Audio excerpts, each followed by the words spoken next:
his unfolding of devotion, his unfolding of attachment, his journey to self-discovery and self-realization. That means bhakta, devotion, the unfoldment of devotion, the initiation. So Krishna played his flute from far away in Goloka Vrindavan.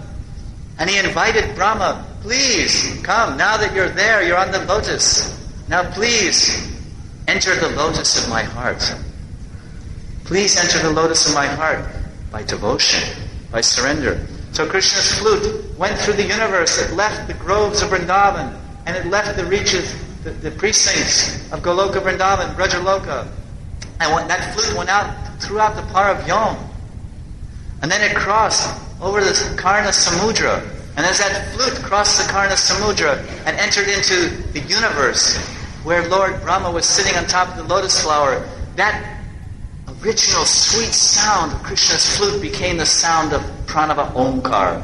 Om.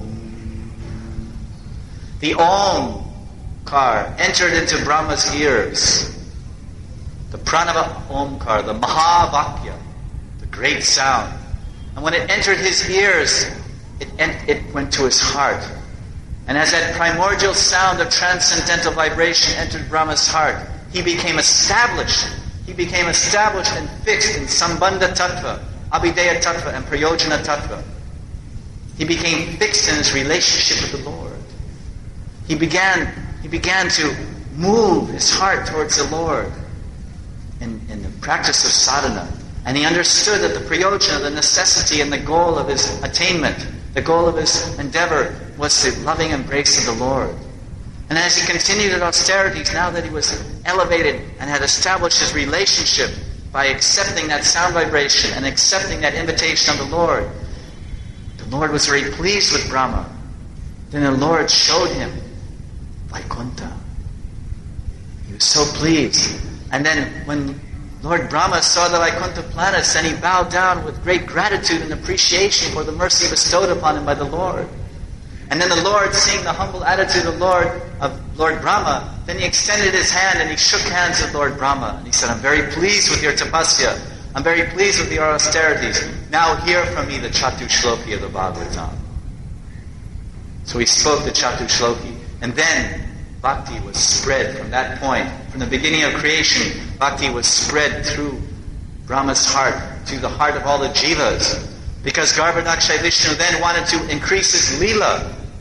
So then, Garbhadakshay Vishnu, he expanded within his universe as Kshirodakshay Vishnu and entered into the hearts of all the living entities inside of his universe. So the super soul of all the aggregate of universes, the super soul of all the universes is Mahavishnu, Karadakshay Vishnu. And the super soul of this one universe is Garbhadakshay Vishnu. And the super soul of the aggregate of all the living entities is Kshirodakshay Vishnu. And he has entered into the very atom. So in this way, the Lord is in every possible micrometer of space, every possible minutest amount of space, there is an opportunity for the Shaktis of the Lord, the energies and potencies of the Lord, at any moment, in any place, from the atom to the cosmos, they can turn to the Lord and embrace the Lord in the loving dance of surrender. Because as Kshirodakshay Vishnu, the super soul, has entered into the atom. So if the atoms, if the neutrons and protons want to join the dance of Krishna, they can. But they don't, because the atoms are in Maya. The atoms are going like this, around the nucleus. They're just going in their electronic orbits.